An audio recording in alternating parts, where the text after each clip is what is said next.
I'm going to call the meeting to order at 9:34 a.m. We just have one agenda item, which is the housing production plan. And really to discuss the housing production plan with community scale. So maybe I'll turn it over to Ellen and Jesse, to you guys, to take it from here. And we do have community scale on the line as well too, which is great. So.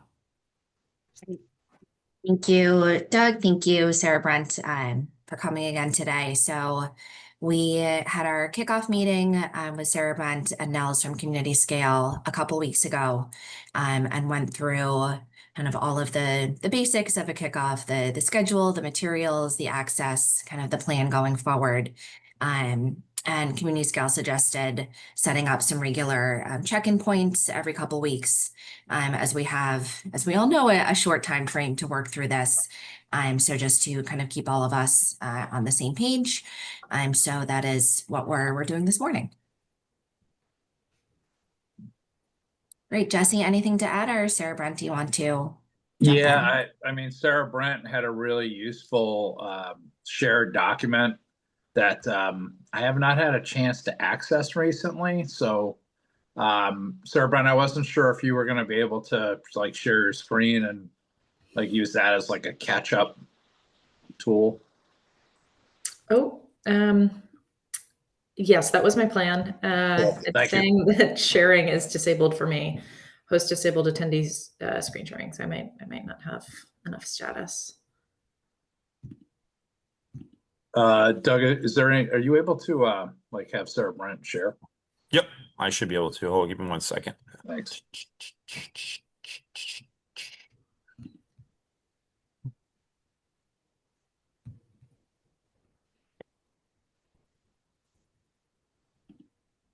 So Sarah Brent, just made you a co-host, so hopefully that should allow you to share. Great, I'm seeing it. Great. All right, so this is our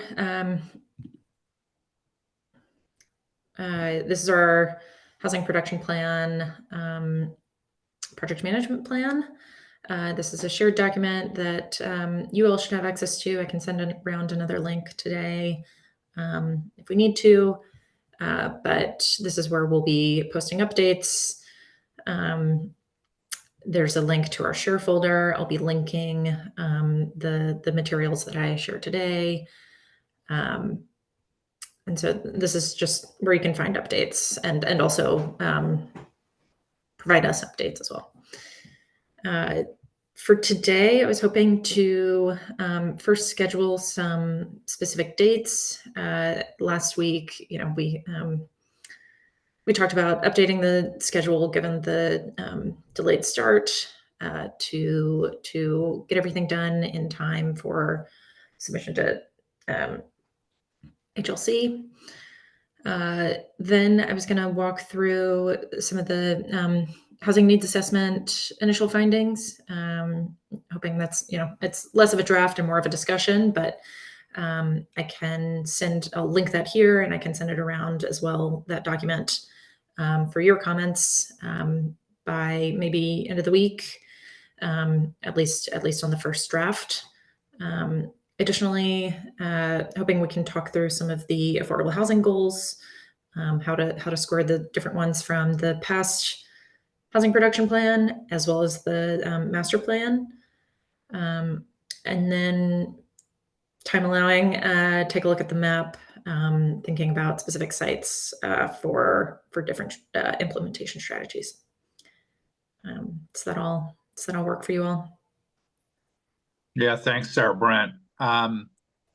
Doug, for just like kind of working backwards for a second, July 14th, I think, is a planning board meeting, like a previously scheduled planning board meeting. And I think what we had discussed was possibly trying to make that meeting a joint meeting with the select board and this committee to basically approve and adopt the plan. And what are your thoughts on that? And would you like me to make outreach to the chairs of planning and select, or what's the best way to go? Yeah, so Jesse, I'm on board with that plan. And if you could reach out to the select board and the chair of the planning board, that would be great. I have no issue with Yep. that. And then once you have confirmation, I can definitely, put an agenda together for us and, make sure we get it posted. Will do. So, Sarah Brent, I know it's a little bit far out, but do you think you and Nels could be available on the 14th to present at Town Hall on July 14th? That is We already have it held on our calendars. great. So we'll have that confirmed by the next catch up. Perfect. And then one schedule issue, I was informed by the town clerk, we cannot hold our meeting on 6/19 because that technically is a state and federal holiday. And so I have an email out to the committee, more Sarah Brent, just for you to be aware of. So I think the goal is either the 24th or the 25th the following week. But as soon as I have that confirmed, I will, let Ellen and Jesse know, and they can let you know, or one of us will let you know. But hopefully we'll have confirmation of that in the next day or so. Hey, Doug, on that point, I'm available on the 24th of June, but not the 25th, Okay. if that matters. Okay, no, that's perfect. And then Paul, the 24th, was that yet? They got to start at 7 p.m., correct? Is that a Wednesday? That's a Tuesday. Oh, okay. Tuesdays are no problem. Okay. All right, great. Was that going to be a joint meeting with Community Scale? Think that was the plan, right? I think Sarah Brent, at least looking at your schedule, the idea is that if it's not on the 19th, the idea is that you guys would attend our next meeting, which sounds like it's likely going to be the 24th. That's right. Okay. So I think that works, Paul, for you, Ellen, for you, myself, and Jesse. I haven't heard back from Al, but I might just go ahead. I'll ping Al, but otherwise I will set it for the 24th, Tuesday at 6:30, if that makes sense to everyone. Yeah, thanks, Doug.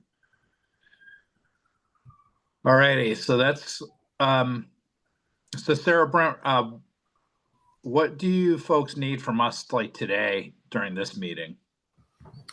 Sure. So it'd be great to talk through the housing needs assessment initial findings and some of the assumptions we've made, and make sure they all square with you all, get your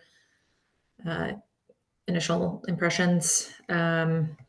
In addition, it would be helpful to talk through some of the drafted goals, how you want to square the goals, the housing goals featured in the master plan and the former housing production plan with this one.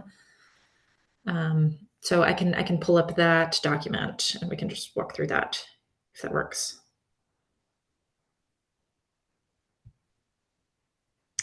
Is that good? Okay. All right. So from the beginning, we like to sort of have all working pieces in a report format,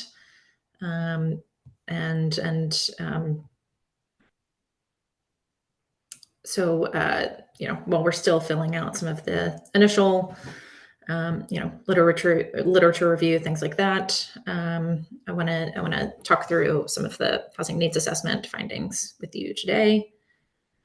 So this is the sort of overview. This is the sort of big picture slide, I would say, at this point.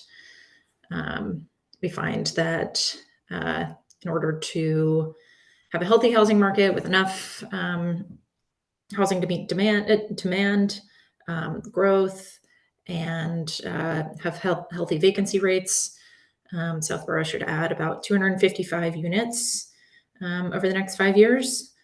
And to have the 10% 40B safe harbor, that would include the addition of 28 SHI units. So we can come back to this, and I'll walk through how to break down these numbers, how we came to these numbers. But this is sort of the working headline. We talked through a little bit of our methodology, starting with needs related to sort of growth as trends extended. We're not trying to predict the future with our growth estimate, but simply saying, if trends continue the way that they have for the past 15 years, since 2010, this is the rate at which Southborough would be growing.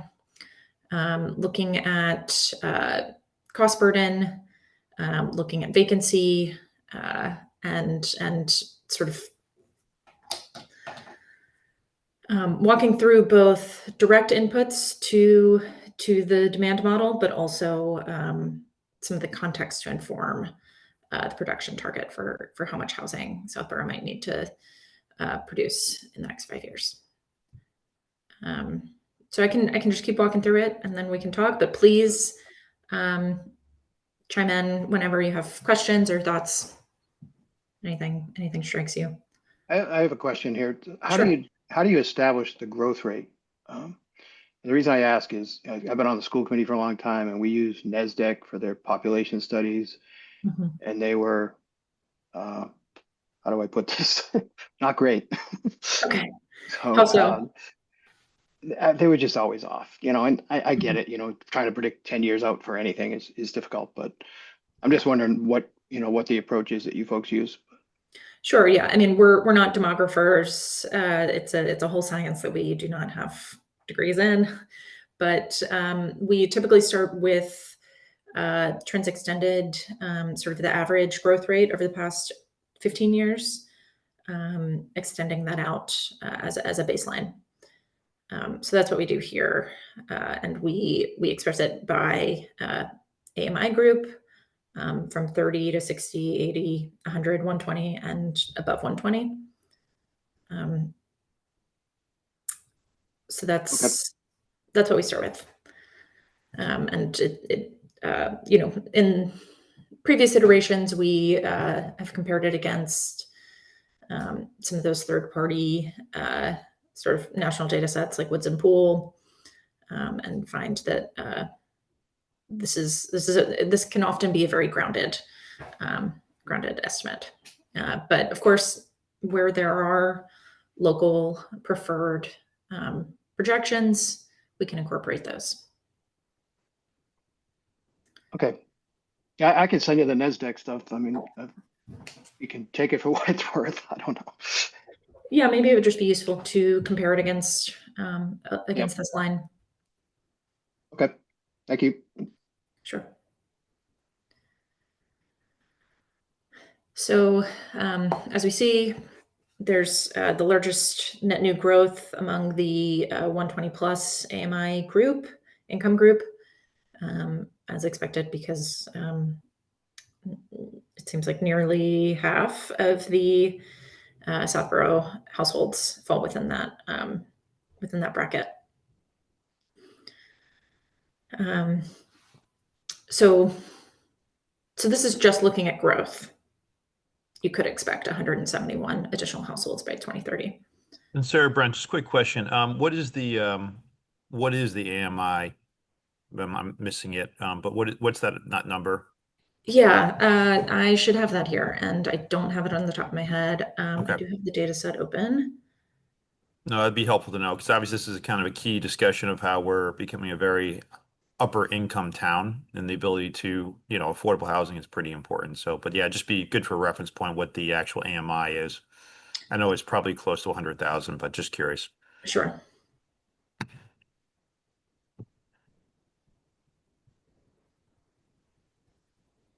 It's 173 is the HUD based, so regional median family income. Okay. So 120 is about 208. Okay. but I will add that to this. Add that to this page. That's a great point. All right. So yeah, so just looking at growth, it's 171. How do we get to that larger, 255 number? We're looking at both the net growth in households, but also some other adjustments for a healthy housing market. Looking at a replacement rate of about 0.1% of the overall housing stock annually. The major adjustments here, interestingly, you have very low vacancy rates, both for ownership and renter units. So we have adjustments for those to get those vacancy rates closer to the national average. So for ownership, that's 1.5%. And for rental vacancy, that's 7.4%. There are very few overcrowded or substandard units, at least as measured in the 2023 ACS census. So we don't make any adjustments to address those issues. So that gets us to 255 for a total annual housing production target of 51 units.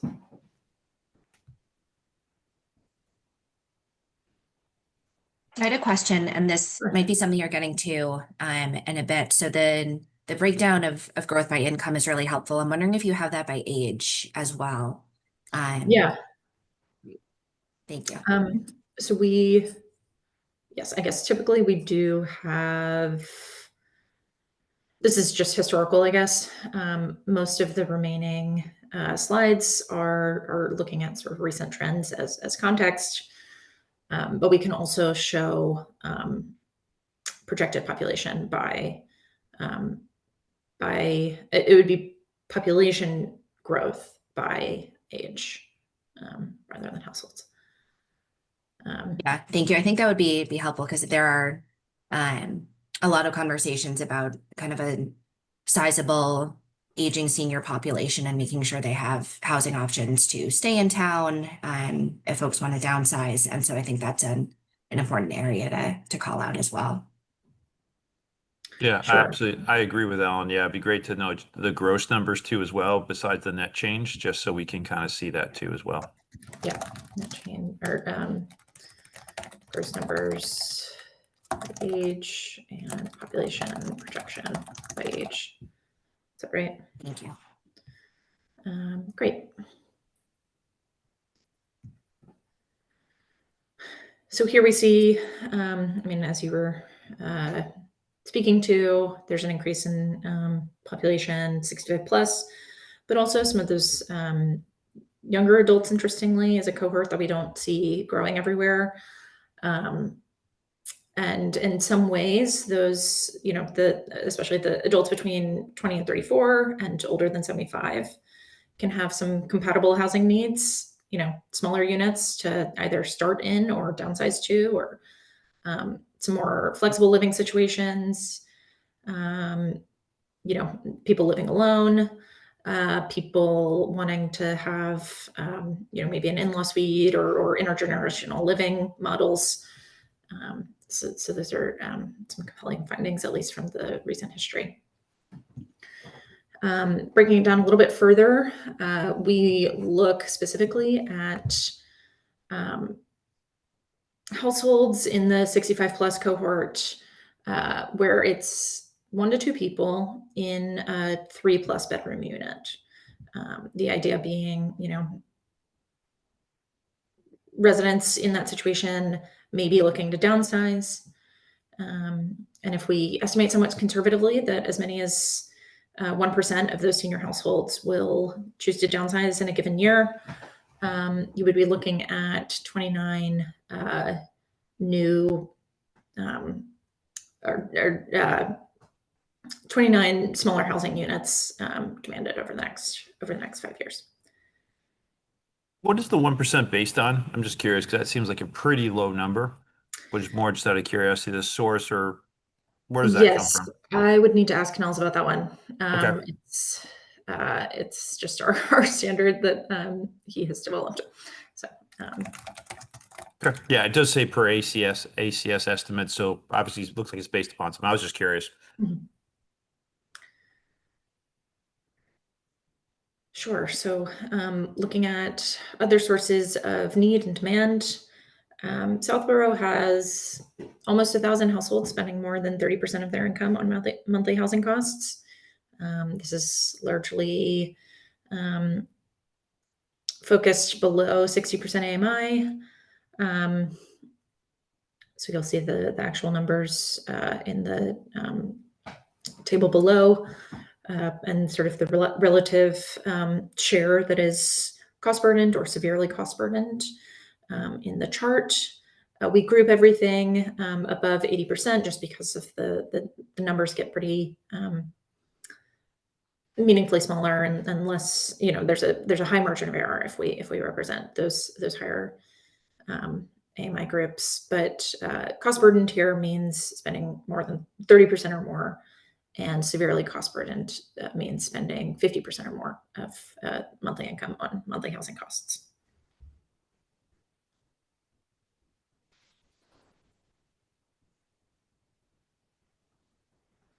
Moving on.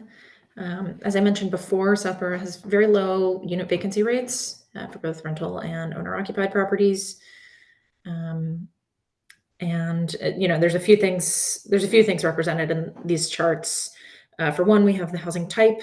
So this first 3 bars are showing the sort of relative share of housing that is detached single family, attached single family or townhouse, 2 to 4 unit, multifamily, some of the missing middle, and then larger multifamily developments.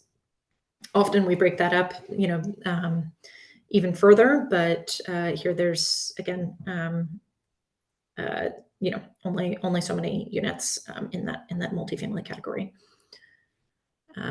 Additionally, looking at housing by number of bedrooms, we see that there's a large share that are those larger properties, 3 to 4 bedrooms, that sort of may not always be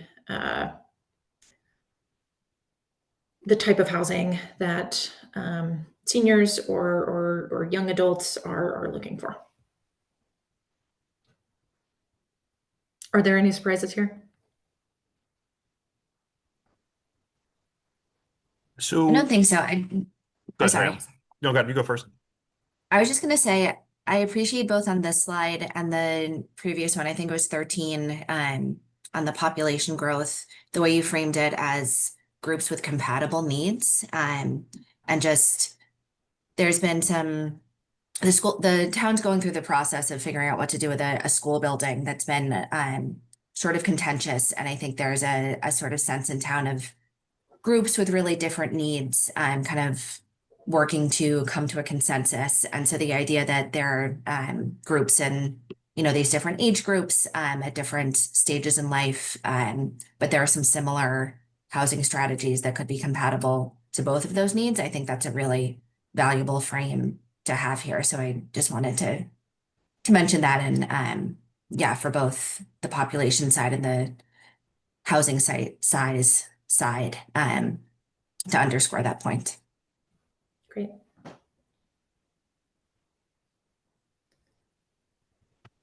There's someone else. I'm good. I answered my own question. Okay. I thought the number of multifamily units 5+ seemed low. So I just Googled Madison Place, Southborough. I didn't realize it was only about 140 units, not counting the townhomes. So just wanted to make sure that number was accurate on the number of apartments. So, but I think I'm good. Thank you. Sure. And this is, this is ACS 2023 data. That's just the richest source for having all these details on these properties. But if there's anything built since that survey would have been completed, we can add those.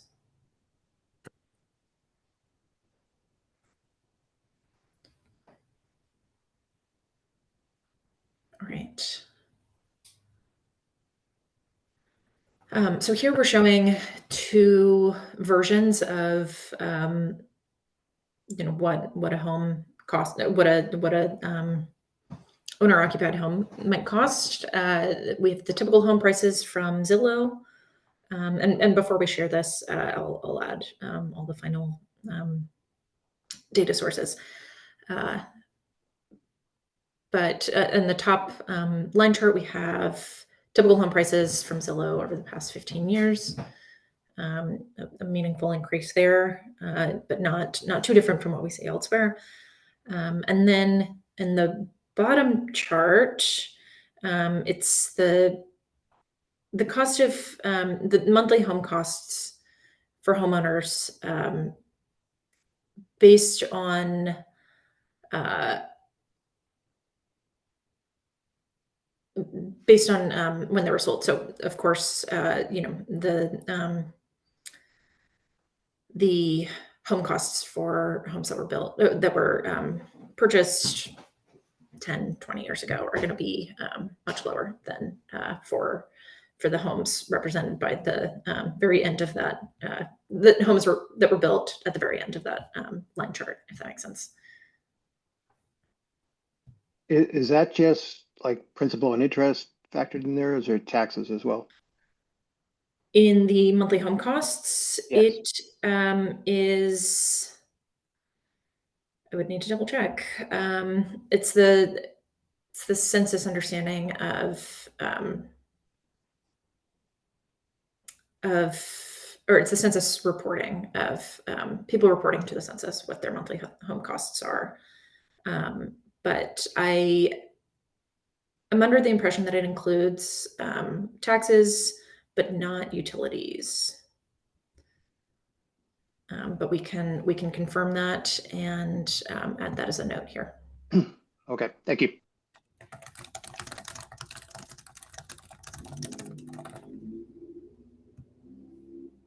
Great.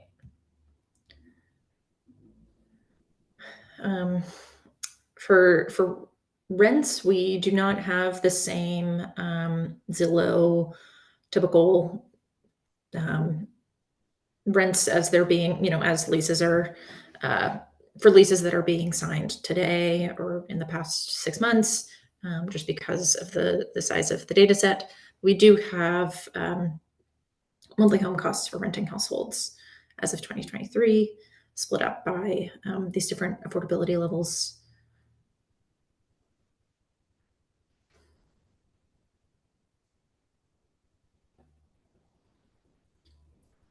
This we often find is a useful measure of or representation of affordability.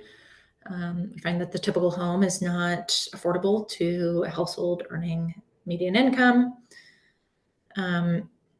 What do we mean by affordable here? It's based on the community's estimated median income, but of course, what is actually affordable to people depends on a lot of different things that we don't calculate here. But the calculations are consider mortgage interest rates, typical down payments,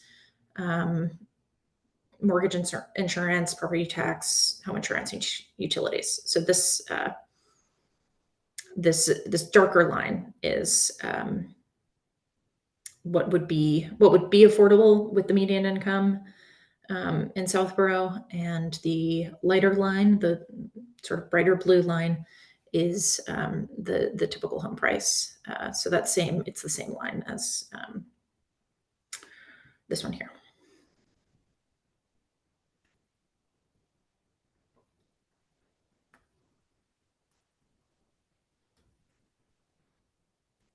Anything surprising here? We highlight, and we often find that right around 2022 is when those lines cross and it becomes a different relationship between the two.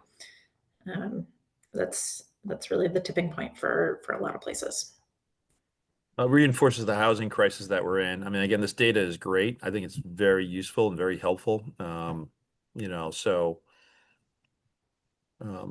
I've never seen it in a graph before. We've obviously talked about the housing crisis that we're in, so it's great to see that. And it's pretty scary too when you talk about the AMI being well over, 100,000 too as well. So pretty stark when you start to look at it. Yeah, I totally agree. I think these graphs are just really useful. I mean, I looked at the last housing plan we did, and it was just very dense. It just, the I guess the severity of the problem didn't really pop out like this does, but And we can use a lighter red, uh, Nope. it Red's can be good. as scary as someone. No, red's good. This is a crisis. So I think I'd like it's a light tone red that you already have. So it's good, at least on my screen. Um, but yeah, we often find that this is a very helpful graph for people. So I'm glad to hear that. And then more context, just coming to understand who your households are currently. Age of householder is a little bit different from population. You'll notice nobody under 25 is represented here. And this is all as of 2023, and the colors of each bar are broken out by median family income. A few things that are interesting here: the number of non-family households includes one-person households, but it's a meaningful chunk of your households in Southborough. In addition, family without children, that might include senior couples or young families. So those are just some things that pop out to me. Any surprises here?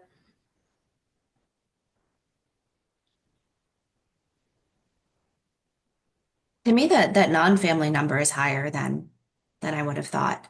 So that's definitely interesting to see. Even if it includes single person households? Yeah. Yeah. Yeah.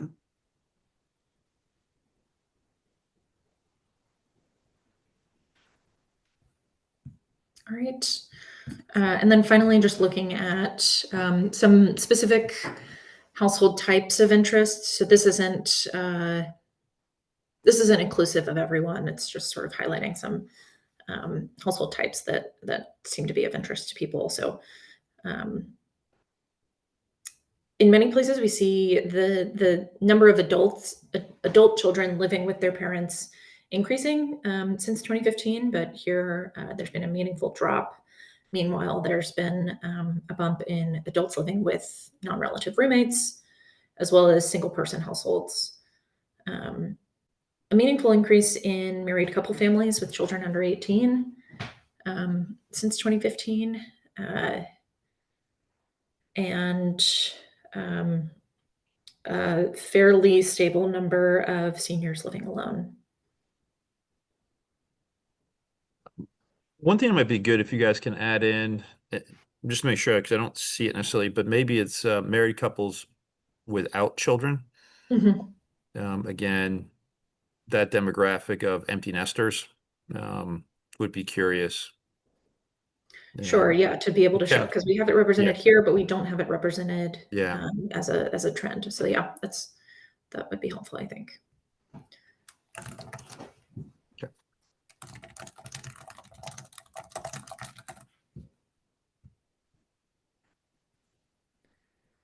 All right, so that's the data that we have for the housing needs assessment. Anything to go back to? If you'll have given me some good notes for what to explain or highlight or add. No, it'd be great to circulate this after, the meeting, because I'd love to get it to Al too as well. I'll have to post it as part of the meeting minutes anyways, but I'd love to spend a little bit more time on it. But this is great. I mean, I agree with Paul. I mean, I read the last housing production plan, and this, the data really speaks, I think, well. So, not well, but like just it's clear, which is really helpful. So thank you. That's great. Yes, my plan was to maybe I'll make all these edits and then I can circulate it later today or tomorrow. Sounds good. Review. Yeah, I think it makes sense for you to update it based upon the comments and then circulate it to to us. That'd be great. Perfect.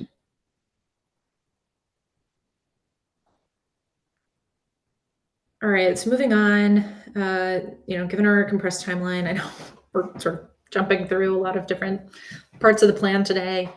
But we wanted to get thinking on some of the affordable housing goals. Looking first at, so this will be a portion of the housing production plan or section of the housing production plan. And it would be helpful to first at least look at the 2020 goals and the 2021 master plan goals, and see if there's anything you feel like is missing or maybe needs an update or is no longer relevant.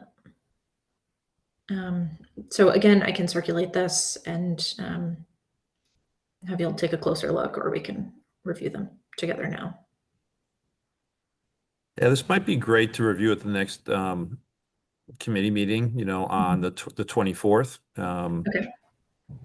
Just so that we have time. I mean, I'm open to, members, if they have comments, definitely just bring them up. But maybe we just have a little more time because I haven't seen this yet. I do know that we've talked quite a bit about alternative housing styles, but might be good to I'll open up to committee if they want to talk about it now or if we want to wait till the 24th. So up to them.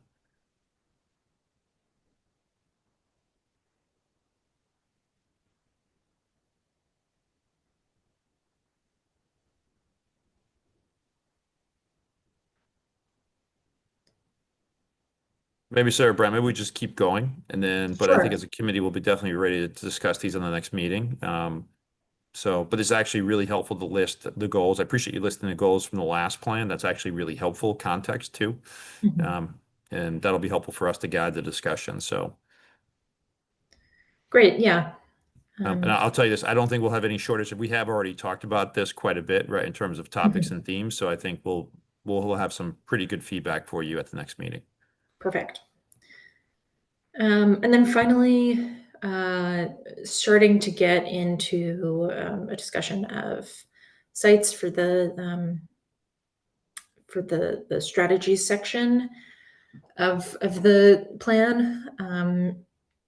Wanted to open the floor to y'all to highlight any particularly town-owned land, but also privately owned land that we should be highlighting in the strategies section. So to walk you through this map, and I can pull up an interactive version, or we can walk through Google Maps together or whatever.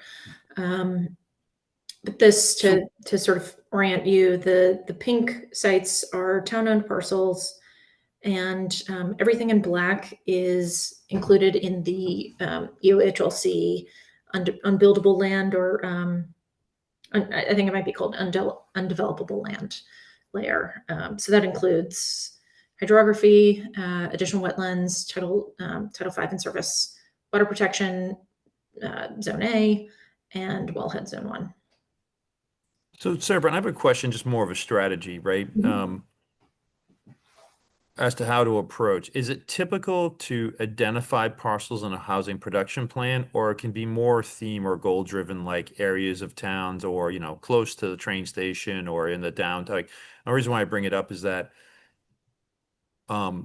specific discussions of sites can generate a lot of concern, right? Or, elevated discussion and given the short time frame, I'm not opposed to suggesting, hey, like, the town should look at town-owned parcels, but not necessarily over calling any specific ones out, or to suggest, multifamily along Route 9 or, townhomes near the train station. There might be more theme-based versus specific calling out of parcels, because I do think that could generate a lot of, angst, amongst some people, and might distract from the goal of, we're not quite sure where the housing should go per se, but is it important? But I'm just more curious about what you guys have done with other towns, and is it more theme or goal oriented might be a better approach, but that's open discussion too for the committee. Sure. Yeah. Yeah. I think priority areas or sort of screens to highlight. Yeah, whether your priorities are transit access or town center living, walkability. We can highlight areas as opposed to specific sites. In Lancaster, they really wanted to look at specific sites and tee up town parcels that had sort of been in discussion for a long time, and really keep the ball rolling on talking about turning those into housing. So though it varies community to community, but it doesn't need to be. We don't need to be highlighting specific parcels if that feels not right for where Southborough is in the conversation. Yeah, I would think we'd probably need a bit more time. Mhm. And so I would prefer more of a theme-based, right? Just given the short shot clock. Yep. But curious, Jesse, Paul, Ellen, your guys' thoughts in general. I'd be interested if, I mean, I'm on board with the theme base, but if there's any sites that kind of jump out at you as prime for, development, then I'd be interested in that as well. I would agree with that, and at least bringing that to us as a conversation, because I think we have some of the context around certain sites that we know are sensitive. But I think we've talked a lot about the potential for town-owned sites, so being able to move that beyond a theme to maybe some specific ones we haven't thought about, we haven't talked about. Because there is a lot of pink that pops up on this map. I think some of which was on our radar and some of which is not. So I think at least at this point in the conversation, continuing to think about the potential of some specific sites. And then I think we can decide after we see what those might be, if that's appropriate to include, if that makes sense.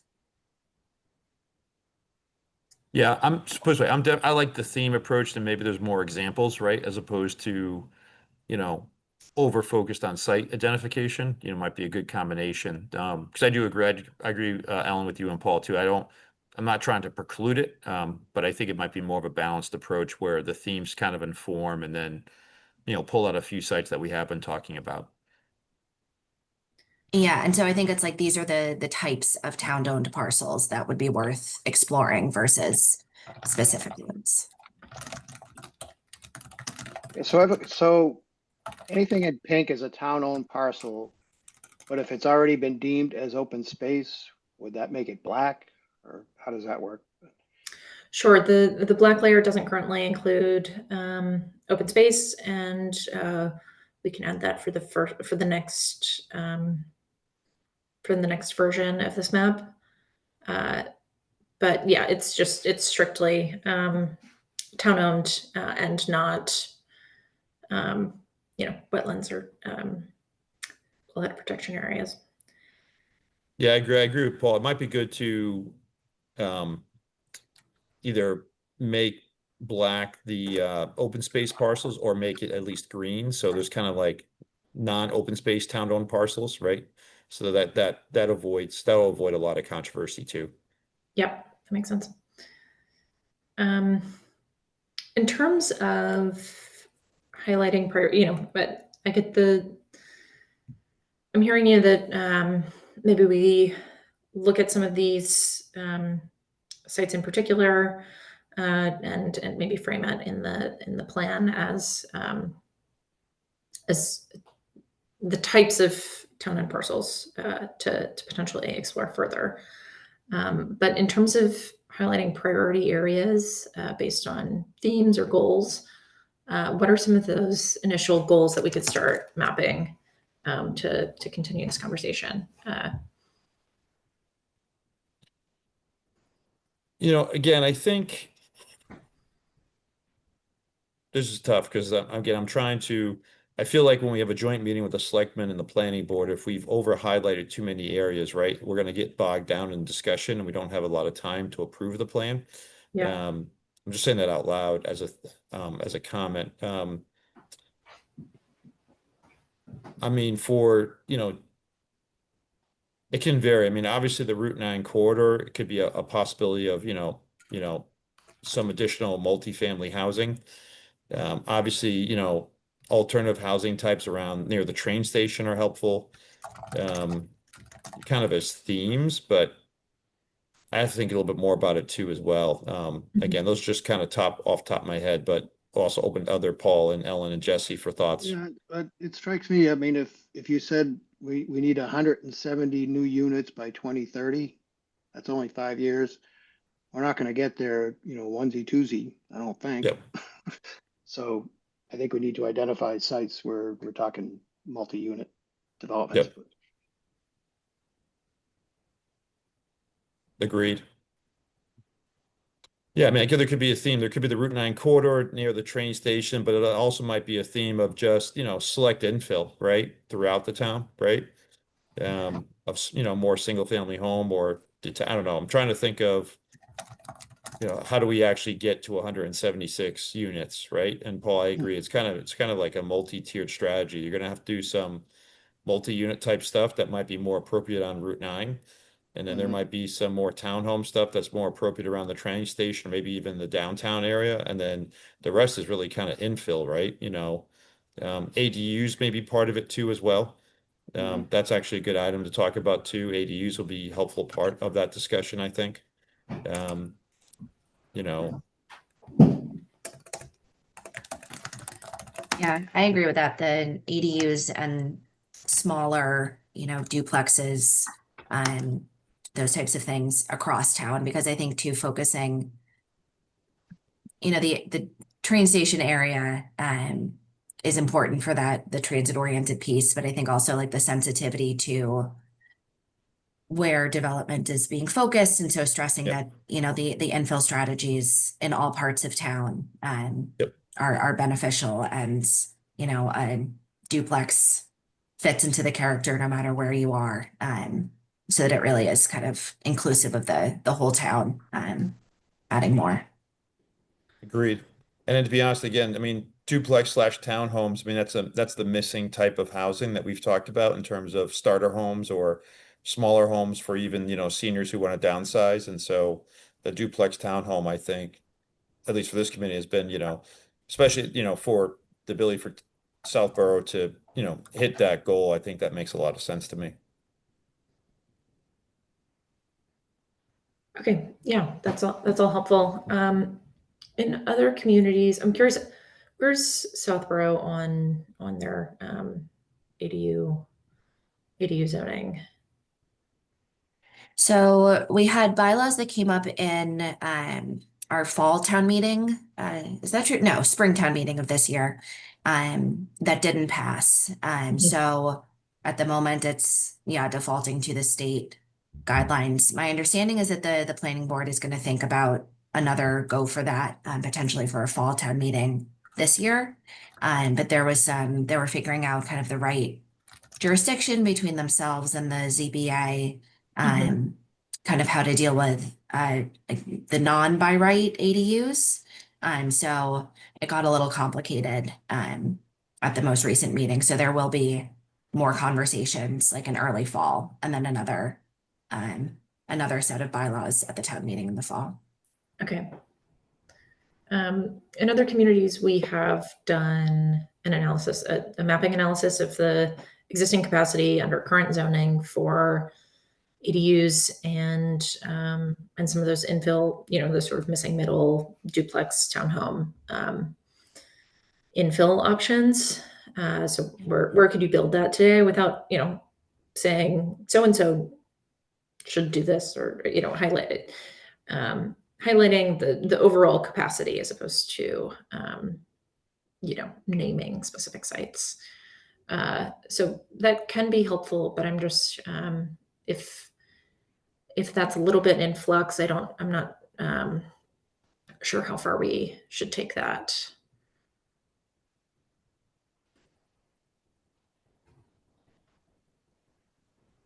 Well, I mean, the state allows ADUs, right? So, Yep. I mean, there's nothing precluding us from building them right now, I don't think, right? Yeah. Sure. So I guess we can estimate the capacity just based on the current guidelines, and understand that may be changing slightly, but but it's more about representing the capacity overall as a useful means of adding housing towards that production goal. Okay.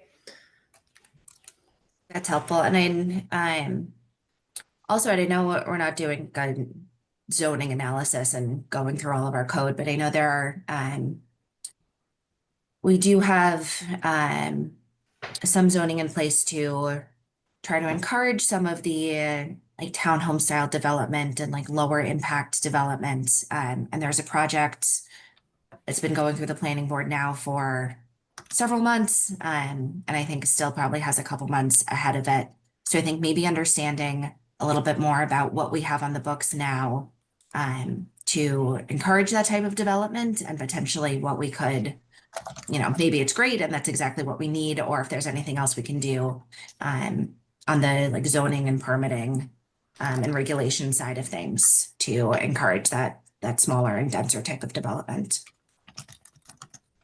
And to follow up on Ellen's theme too, as well, I think, the ability to do additional senior housing, right? Is also important. We have a cap currently in the zoning on the number of senior housing units. And so not necessarily getting specific and just to, obviously should be evaluated to be removed, but just even that theme I think is helpful. So,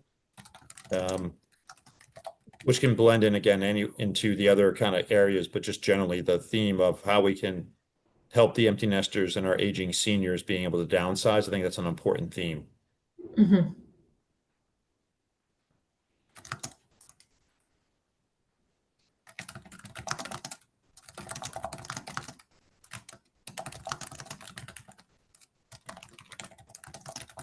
Okay. And this is more Sarah Brent, more for background. I think the town has gone through quite a bit of Chapter 40Bs recently, right? We had our first one built. We've approved another one, 60 units. We have another one that's probably about to be approved. And so only as I say this, I think, having a balance, the idea of some more denser housing along Route 9, as Paul suggests, is definitely important. But I do think the theme just generally has to be balanced because I think there's a bit of fatigue that we have hit our 10%. We want to obviously keep, keeping housing affordable, but this infill strategy or, smaller typologies, I think are going to be important too. Just trying to think about the theme of the report too as well. Sure.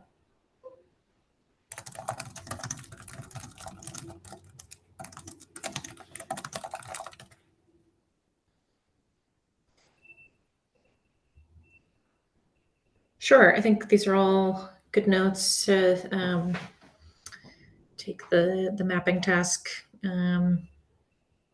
further. I think maybe I'll just hide or get rid of this portion of the report for your review for now.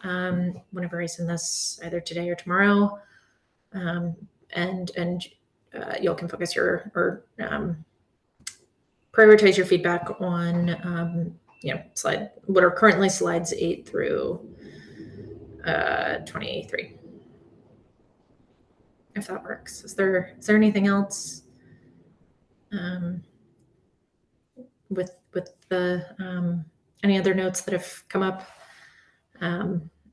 for the housing needs assessment as we've talked through it? No, this is first one. I thank Ellen and Jesse for really, moving this forward, and Sarah Brent, appreciate, your time. I'm actually excited to see the revised version and be able to dig in a little bit more. But as Paul said, I think this is much more easier to digest than say the previous one. And I'm looking forward to talking about, goals and sites and themes, on the next meeting. So I don't have any other questions for today. Neither. I'm good. Thank you. This was great. Great. All right. So I'll stop sharing. Yeah, I'll send those things around. How should I put you all on that email? I want to make sure I've had Paul on emails in the past. I'll defer to Ellen and Jesse. I mean, obviously, I think you can email it to Ellen and Jesse. They can forward it to us. I'm Okay. also fine with efficiency, but yeah, I think that might be the best, just to keep it the point of contact's the same, and then they can forward, including to Al too, who's not here today. Perfect. All right. That'll work for Sir, me. Brett, anything for us that you need from us before the next meeting? I think we are confirmed for the 24th at 6:30. Um, so I'll probably notice that. I'm just gonna check in with Al first, but I'm just gonna probably go ahead and do that. But Sarah, Brent, does that work for you or your colleague? You can also get back to Ellen on that too as well, but Yep. The 24th. Yes, works for us.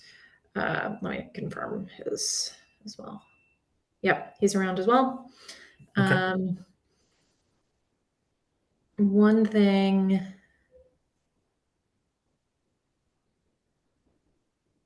We talked about having bi-weekly check-ins, which I think this is technically operating as this meeting today. 2 weeks from now is the 17th. Would we want to check in a week before that meeting on the 24th, or have that serve as our bi-weekly? We're I think it would be flexible. good to check in. Yeah, I mean, if Jesse, I don't know if you're available, maybe the two of us could meet with you, then anyone who's available and wants to join, I think would be great. But yeah, I think it would be good to have another conversation, whether it's the full committee or a smaller group. Great. All right, so maybe I'll follow up over email with you, Ellen, and Jesse to confirm a time for that on the That's 17th. good. Great, thank you. Great. All right, thanks everyone. Awesome. Thank you, Thank Sarah, you. Brent. Appreciate it. Appreciate it. Thank you.